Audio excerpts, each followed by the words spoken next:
Welcome class.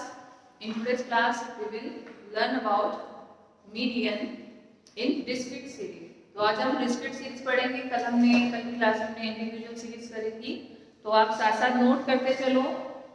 The second is discrete series.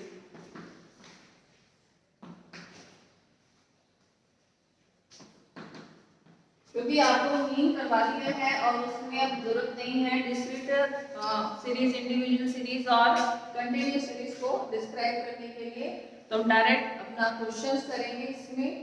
क्योंकि क्या होती हैं खंडित, विखंडित, डिस्क्रीट, इंडिविजुअल, व्यक्तिगत, वो मैं आपको अपनी प्रीवियस क्लास में मैं बता चुकी हूँ. ठीक है, तो यहाँ पर हम डिस्क्रीट सीरीज करेंगे. पहचान करना आपको मैंने बता रखा है, किस तरह से आप रिकॉग्नाइज करोगे सीरीज जहां पर आपके पास में x एंड f की वैल्यू दे रखी होगी.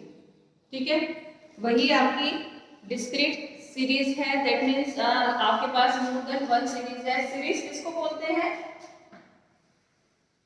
ये चीज क्या रहती है? सीरीज बोलते हैं इसको. जो एक लाइन होती है ना, जर्नल आपको समझाने के हिसाब से, वो एक सीरीज है, एक सीक्वेंस से वो चलती आ रही है, चाहे वो एक नंबर हो या वो ग्रुप हो. ठीक है, रहेगी वो सीरीज ही. तो जिस तरीके से इसका जो फॉर्मूला है वो वही है सेम. मीडियन आपको जैसे निकालना है, size of n + 1 divided by 2 item. ठीक है, जो आपका इंडिविजुअल में था वही है आपका. अब सिंपल इसमें क्या करना है आपको, जैसे क्वेश्चन है कैलकुलेट करना है median from the following data, और जो क्वेश्चन है आप साथ साथ इसको उतारो जिस तरह से आपको मैंने बता रखा है. ठीक है, x की वैल्यू है, x की वैल्यू नोट करो आप. 10, 12, 14, 10, 12, 14, 16, 18, 20 and 22. ये है आपकी x की वैल्यू.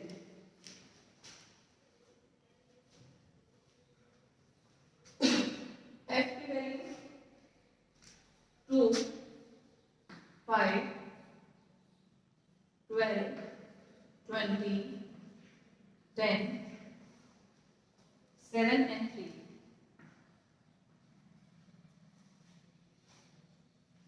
ये आपका क्वेश्चन है. इसमें सिंपल आपको मीडियन कैलकुलेट करना है. अब मीडियन कैलकुलेट करने के लिए जो हमारा फॉर्मूला था, यहाँ मैं फॉर्मूला लिख देती हूँ. Size of nth item n + 1 divided by 2. और जिस तरह से मैं बोर्ड पे कर रही हूँ आपको सॉल्व करके बताती हूँ. आप जब एग्जाम होगा अपना एग्जाम में भी इसी तरीके से ही करना. जैसे मैंने लिखा बोर्ड पर क्वेश्चन, ठीक है, x एंड f. अभी एक तरीका और भी बताऊंगी जिससे आप मिस्टेक्स को रोक सकते हो, स्पेशली मीन में. इसके बाद में बताऊंगी आपको किस तरह से लिखना है. ठीक है, 10 आपका x हो गया और f हो गया. सिंपल आपको पता है कि इस तरह से जो निकालना है, इसमें आपको सिर्फ कम्युलेटिव फ्रीक्वेंसी निकालनी है. उसके लिए इतना स्पेस छोड़ दो. ठीक है, साइड में फॉर्मूला लिखो. द बेस्ट अल्टरनेट, सबसे अच्छा अल्टरनेट यही है कि आप नीचे लिखोगे, साइड में ही लिख लो उसको. मीडियन निकालना है आपको. साइज ऑफ, साथ साथ लिख चलो आप, साइज ऑफ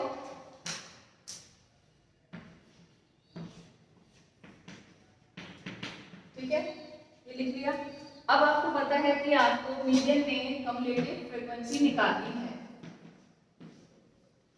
अब क्योंकि आपने जो इंडिविजुअल सीरीज है, जो पिछली क्लास थी, उसमें हमने देखा कि एक वैल्यू आती है n + 1 डिवाइडेड बाय 2 करके. तो वो वैल्यू क्या है, होती है आपकी, इसका टोटल होती है. ठीक है, इंडिविजुअल सीरीज में इसका टोटल था. अब टोटल ये होगा कि नंबर ऑफ आइटम कितने हैं, उसमें 10, 12, 22, 20 का टोटल करा नहीं है. ठीक है, इंडिविजुअल सीरीज में क्या नंबर ऑफ आइटम्स होते हैं, तो यहाँ पर वो n की वैल्यू आ जाती है. अब क्योंकि आपकी डिस्क्रीट सीरीज है, तो एक तरीका ये है कि आप या तो इसका टोटल कर लो, ये तो वैसे भी करना है आप इसको जब आप चेक करोगे तो इन दोनों का जो लास्ट वैल्यू है वो इसके टोटल के बराबर आ जानी चाहिए। ठीक है, इसको क्रॉस चेक करना है आपको कि इसका टोटल इसके लास्ट वैल्यू के बराबर आ जाना चाहिए। तो इसका टोटल करो आप 2, 5, 12, 20, 10, 7, 10, टोटल आ जाएगा आपका 59। अब सबसे पहले आपको करना है इसका टोटल करके देख लो आप, फिर आगे आप कम्युलेटिव करना स्टार्ट करना। अब आपको बताती हूँ, क्वेश्चन यहाँ से भी हो सकता है। ठीक है, क्योंकि आपके पास 59 एंटी वैल्यू तो आ गई, फिर कम्युलेटिव निकालने की जरूरत कहाँ है, जरूरत आपको बताती हूँ। अगर इस टाइप कैसे करते हैं तो जरूरत कहाँ पड़ेगी। अभी मैंने इसको छेड़ा नहीं है, कहीं पे भी कुछ सॉल्व नहीं करके दिखाया। इसका टोटल कर लो आप, साइज ऑफ 60,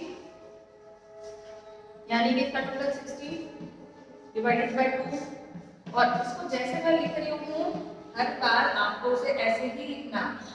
ठीक है, तभी आप एक्सपेक्ट करना कि आपको 20 में से 20 या 10 में से 10 टोटल मार्क्स मिल जाएंगे, अदरवाइज नंबर कट हो जाएंगे। ठीक है, डिवाइड कर दिया, साइज ऑफ 30th आइटम,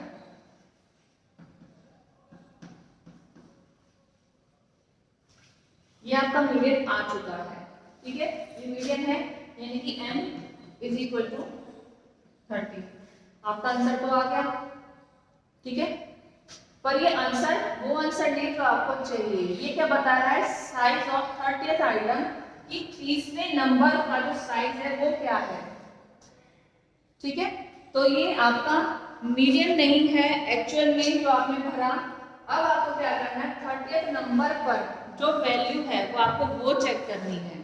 इसके लिए आपको ये फ्रीक्वेंसी पता होनी चाहिए, इसलिए इस फ्रीक्वेंसी को निकालते हैं कि हमारे पास यही आया है कि साइज ऑफ 30th आइटम का क्या, 30th आइटम है 30वें नंबर पे जो आइटम है जो वेरिएबल है उसका साइज का मीडियन की वैल्यू क्या है वो हमें नहीं पता। हमें अभी का सिर्फ साइज पता लगा है कि हमें 30वें नंबर पर से अपनी जो सीरीज है उसको डिस्ट्रीब्यूट कर देना है, डिवाइड कर देना है, बांट देना है, वो 30वां नंबर है। ठीक है, तो अब इसको टोटल करके चलोगे, यहाँ पर जरूरत पड़ेगी आपको अपनी कम्युलेटिव फ्रीक्वेंसी की।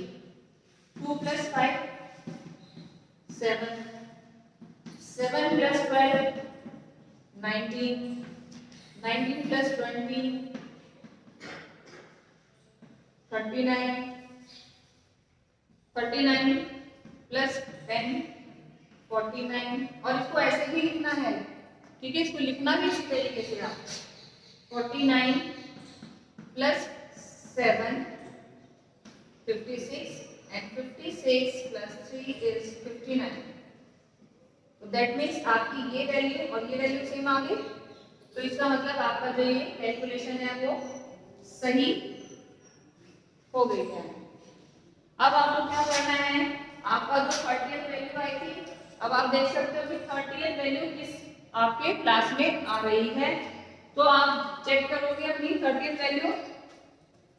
अब आपको लिखना है इसमें the value of a 30th item line against 39। यहाँ पर मैं लिख देती हूँ, आई थिंक वीडियो में लिखा है, लिखता ऐसे है the value of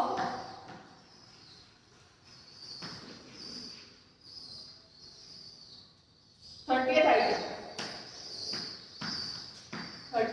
item lies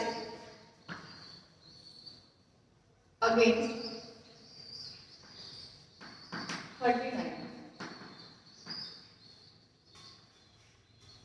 अब वो वैल्यू कौन सी देखनी है हमें, इससे इस वैल्यू से हमेशा एक वैल्यू ज्यादा देखनी होती है हमें। कारण क्या है कि ज्यादा देखने का कारण क्या है कि इसका मतलब है कि दूसरी जो बड़ी सी वैल्यू है जैसे कि 39 है, इसके अंदर ये इंक्लूड है। अगर 39 है तो 30 तो ऑलवेज है, इसके अंदर आ गया होगा। ठीक है ना, ये एक सत्य है कि मतलब ठीक है कि 30 जो वैल्यू है वो 39 में इंक्लूड है। अब जो 39 के सामने जो वैल्यू आती है दैट इज मीडियन। जब मेरे को नंबर डालना था तो जो मीडियन आएगा आपका